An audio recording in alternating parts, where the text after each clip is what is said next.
A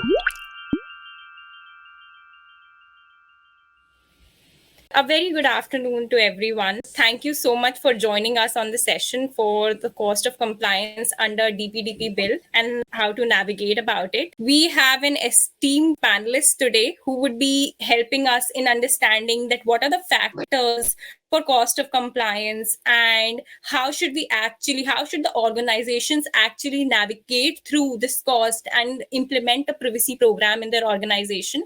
So we would be starting with their introductions. Jagan sir, it would be great if you could give us your introduction. Sure, definitely. Thank you so much. Also, great to see how privacy is picking up speed and the awareness that the whole globe is providing to data privacy. Well, 4 years ago, before GDPR came in, hardly you had a handful of individuals who knew what data privacy is. But today, I think the entire landscape has changed. It's really nice to interact and interface with other privacy professionals and learn from each of us. I'm the global DPO at LTI Mindtree. We are approximately around 100,000 people across the globe, 32 locations worldwide. Definitely a challenging experience. Right. Thank you. I'm looking forward to interacting with all of you. Thank you so much for the introduction, sir. So next we have Kapil sir, who is the data privacy manager at cert-in Labs. Over to you, sir. It would be great if you could give us a brief round of introduction.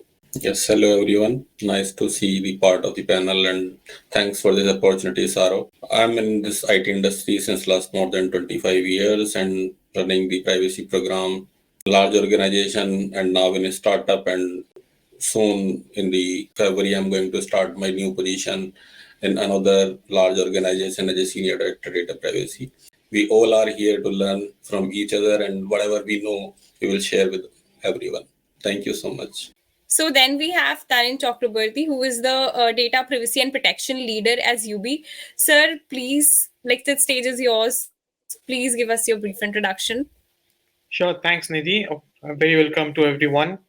Well, in the list of panels out here, I am the youngest one. I am here to learn from all the experienced people on the panel. But yes, with having an experience of 15 years, I lead the data privacy and protection team out in the company called UB. It's a fintech company based out of Chennai. So I'm very glad to be a part of this MPEL panel out here. Thank you so much. Thank you so much. Thank you so much, sir. So I'll quickly introduce myself. My name is Nidhi. I work at Tsaaro as a project leader, and I've been here since more than 1.5 years. And during this span of time, I have helped several clients across the globe in Europe as well as in India in different domains with their privacy as well as security compliance. So I help them, let's say, if there is some privacy work or if there is a need for ISO 27001 or ISO 27701. So I've helped the clients with those. So the agenda today here, that now that we have gathered here, is to basically discuss about the cost of compliance to the DPDP bill that has come. That in November 2022, a digital data protection bill came into picture, and that bill is basically for enterprises that are processing data in India and also outside of India in certain circumstances. So the agenda for today is that we are going to discuss that what are the compliance costs that would be there under any privacy regulations, then what are the factors that we need to keep in mind when we are making budget for DPDP bill, and how should we effectively navigate around it. Also, with our esteemed set of panelists, we would be discussing that what are the factors that organizations should keep in mind when they are implementing a privacy program, and what are the things that they need to look beyond compliance costs. So the first question is that what are the factors affecting the cost of compliance under any privacy regulation? And I am giving the stage to Jagan sir. Definitely, while we speak about the entire privacy framework, one of the significant aspects which Tsaaro is bringing out is cost of compliance, which is what primarily decides how well an organization can adopt data privacy versus how basic it can adopt data privacy and its nuances. Well, I would probably split it up into four pillars. One is the organizational commitment. Second is knowing your data. Third is technology and tools. And of course, last but not the least is data governance, right? The overall governance of the privacy framework. So, what does organization commitment mean? And any privacy ecosystem, I mean, for it to be successful, you need management time, senior management time, and buy-in, right? Without which, it's only going to be a tick in the box. Okay, and then they need to. An organization needs to invest in people. So primarily, cost of people, and of course allocate the appropriate budget based on the other aspects of ensuring you have a proper framework. Okay, you need to define your policies and procedures. That involves a significant cost into the system, because you can't just over the fly cook up a policy and publish it, because you need to be validated. You probably need an external influence, you need an external validation, and so on and so forth. A small example could be the CISO and the DPO need to work very closely together, because you need to implement the appropriate security controls to be able to ensure that you have your data safe. The legal team and the DPO needs to work together. The privacy team needs to work together to ensure the contracts are well encapsulated, right? And so on and so forth. The list can go on. I mean, people need to let you know what kind of data that they have. Otherwise, you wouldn't even have a clue what data they have or processing. And another very important aspect is, in all these privacy laws are two key aspects. All right, one is you need to understand what lawful basis you are processing your data in. Right, that's a significant cost of compliance, because if you do not have the appropriate tool that you are using, it could be a cost of non-compliance at a later point in time. Sensitive data processing, especially, I mean, I think a lot of organizations went through this, especially during COVID. Right, everybody wanted COVID data. Everybody wanted to understand, are people safe? Are people ready to come back to work, and so on and so forth? But there are a lot of jurisdictions. Again, I'm extending this a little bit beyond India, but I want you all to be aware, because India also has SPDI rules, as well as the IT rules, so on and so forth, alongside DPDP, right? So you need to be able to know what data you're processing to be able to attach an appropriate lawful base, and then accordingly tune your frameworks. That's another significant cost of compliance and a cost of non-compliance. I think. All right, I'll stop with that and hand Definitely, over to the. definitely. You've covered like most of the things. So I would request if any other speaker would like to add on to what Jagat was saying. Well, I completely agree with what Jagan has said, and obviously these are the main things which incorporate the cost and for the compliance, and according to which I believe the trainings and hiring of external vendors and everyone who would help us the organization to comply with. Probably these are the few of the things which are also add up, which what Jagan was talking about, and I agree with you exactly Yeah. the points that you have mentioned. So, moving on to the second question, which is basically that what are the factors that are affecting the cost of compliance under DPDP bill? And Navi, would you like to take that up? As Jagan was telling, there are different ways by which you can approach this privacy program. What an organization needs to do is to prioritize the various issues. There are two things which I would like to add to whatever Jagan was talking of. One was to look at the grievance redressal mechanism, which is something which is exclusive to India, that is Indian DPDP Bill, and that may be something beyond your normal help center concept.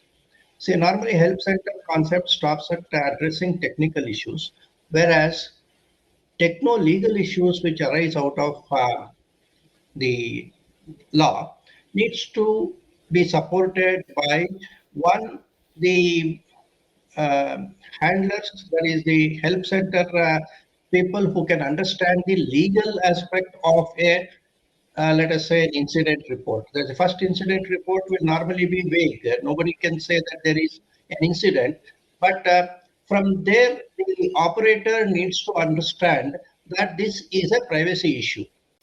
other than referring to the CEO. Okay, technical issues may be given to the technical team, but this has to go to the DPO because something may be a potential breach, and it may even have to be recorded as the time of the company coming to be aware of a breach. Say, suppose I call the help center and give them an information about the breach.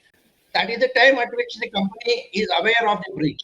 Maybe GDPR is good, but it doesn't mean that if you are GDPR compliant, you will also be DPDP compliant, which means the training, awareness, everything has to be done once again at all levels. Even if you think Indian lawmakers are not as brilliant as EU, or maybe they are not as committed as EDPB or something like that. Still, we live in the Indian scenario. Whether it's good or bad, the Indian law is what is applicable to us. It interacts with Information Technology Act, which is a cybercrime law. So we need to understand this difference because in terms of data retention, there are several things in ITA 2000 which actually overlaps with the Data Protection Act. So GDPR did not have that kind of complications to the same extent. So an Indian company to be compliant with the DPDP needs to be aware that this is different from GDPR. Yeah, thank you so much. That was really important. How to effectively navigate compliance costs for DP. So, Kapil, would you like to take that up? Yes, please. So thank you, Jagan and Navi. You have covered, I think, everything. So there to add something, when Navi were talking about that certain cost which DPDB has added, they are like consent management. So earlier, that means the DPDB is putting more pressure on consent management. So we need consent manager, a particular post which might add the cost. Also, either the manual or automotive, you need the tools against it, and how to manage these things. We might need the external support, the service provider like Tsaaro, who are specialized in privacy domain.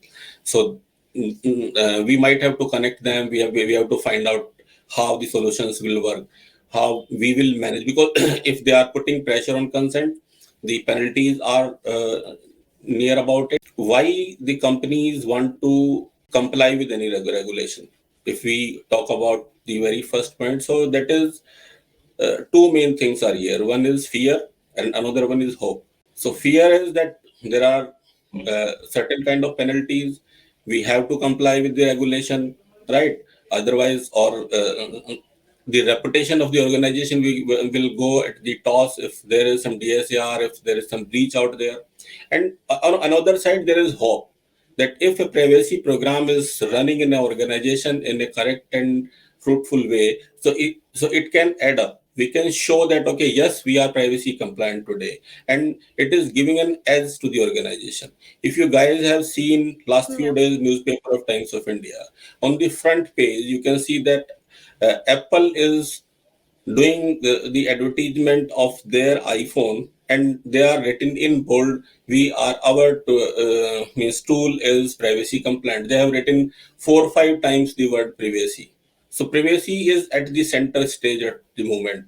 We all have to, means we all Yeah. are privacy professionals. So we are here and privacy is there.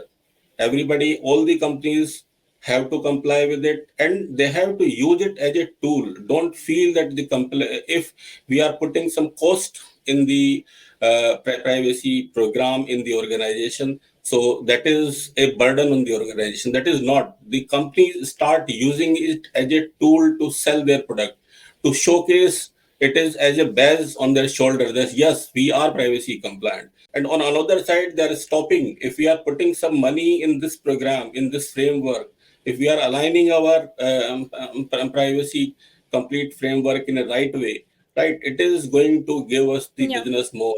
And again, it is saving us from the means non-compliance from the regulations, or if some penalties or something.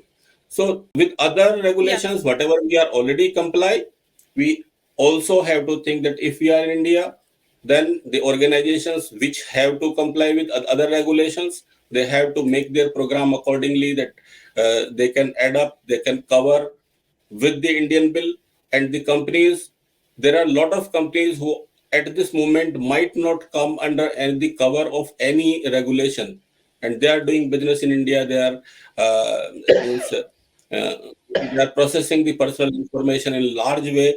They have to comply with DPDP. So they have to think from today and start working on Definitely. it to make Kapil, a so data robust. is the new oil. And so moving to the next question is open to all of our panelists. I would like to tell you one fact. Please tell us one factor that you would like to prioritize while implementing privacy plan in an organization.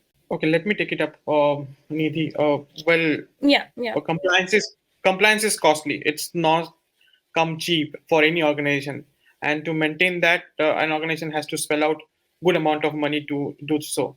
So, if I have to, point out few of the factors that prioritize while implementing a compliance, I would say first would be the data categorization. So, as Jagan and others have well defined how the categorization works out and why we need to do the categorization well ahead of it. Yes, financial data, health informations, and whatever informations that are part of the data subject, how we are classifying it, it is very important that we do the right categorization of the data. So that is one of the that doesn't come as a cheap.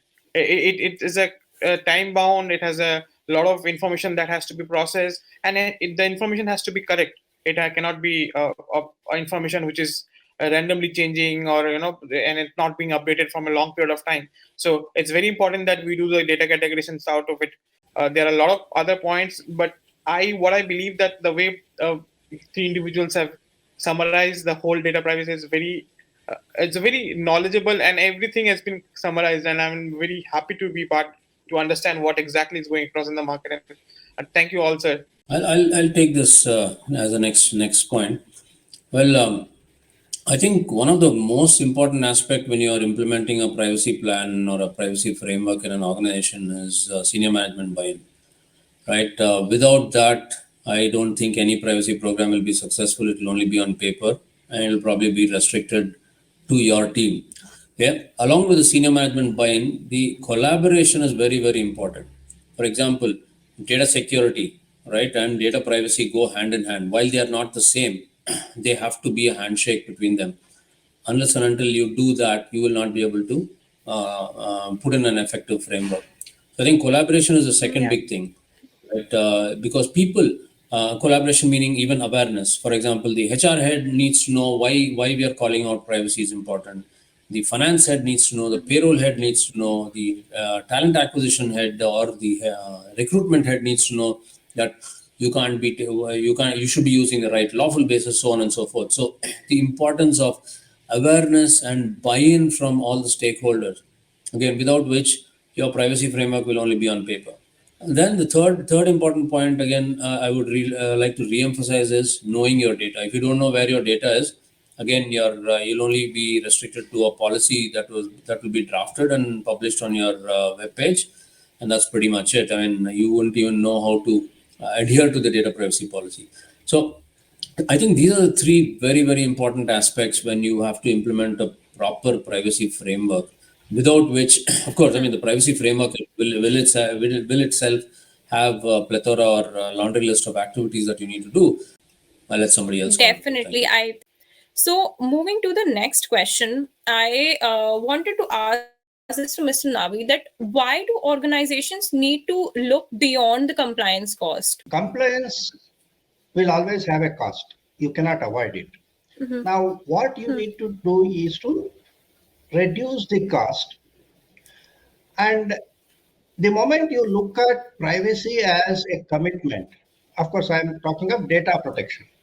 There is privacy, a Yeah. human rights concept. In the industry, we are talking of personal data protection in a manner in which the law expects us to do.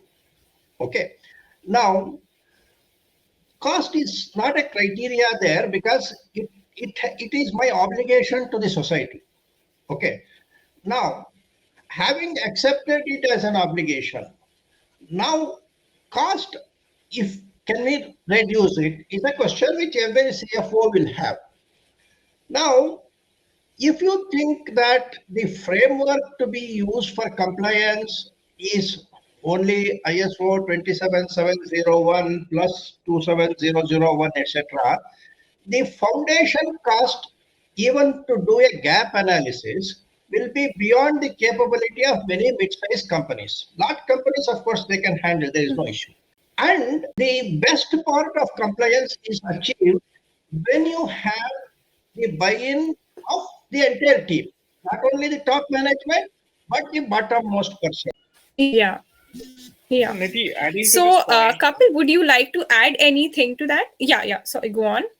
sorry, I came in between. Was just wondering that yes, whatever Navi said, yes, that's true. But having said that, organization need to see beyond the compliance cost of implementing any applications or uh, bringing in new DLP or security solutions in the organizations because of the fact, if something goes wrong, what happens? You get legal charges. And the legal charges that are being implemented on organizations is a huge, and if there is a data breach to it, you get into a lot of legal charges to it. So I believe one of the reasons we should look beyond compliance cost is one would be legal charges, and then also the reputation. I mean, reputation means a lot. For example, if an organization comes to know there is a data breach, and because of an implementation of less priced or less capable, fit for use solution, DLP solution, or any other security solution that has been implemented for the organization, that can lead to a huge data breach, and that data breach can hit his organization reputation. He can have a lot of non-compliance incidents. So I believe, I mean, obviously DPDP talks about around 500 crore as a maximum fine. So amount of fine an organization is paying, and along with that, a reputation loss they are facing to it. I believe yes, the companies need to look beyond the compliance cost. And I was just going through an article last night and was welcome came to know the amount of average a company has paid for it for data breach in 2022 as a huge. Yeah. Right, the cost is there. I understood, and it means like very rightly said by Navy that we have to put the cost under control, and like Jagan expressed that management buy in the most. So the less is the cost, the easy is to get the buy-in from the management. But I want to read a line from our comment section where Venkatesh has written that organizations should consider security and privacy as a tool to enhance their product offering. So what I was saying that reducing cost, keep it in under control, very perfect. But use privacy as a tool. Use it as the enhance what you are doing, right? Today, because if the world is, we are continuously saying the data is oil, right? Lots of companies are making and minting money from here. So we have to show that like we are here to safeguard your privacy, and this is the key word, the buzzword today. So use it as a means a feather in your cap, or means something very thing which can give you the benefit from that, not in place. So the cost is there, but with that cost, what we can achieve, that is more important. So the company should not think about that this compliance cost is there. And this is our duty that we tell them that this is not only the cost, this is an investment basically. What you are putting in your privacy program. This is compliance is remove this word cost. This is an investment in the compliance of these privacy regulations, which are going to give you the business. And I think this way, like Jagan said, that the management buy-in very, very much required. The first and essential part is for any privacy framework. So I think if we will work on this, that this is not compliance cost, this is privacy first. This is a compliance investment which we are doing in our privacy program. Then it will be easy to get a management buy-in and to run a program. Definitely. So that brings us to the end of our session. And thank you so much for all the panelists for joining in.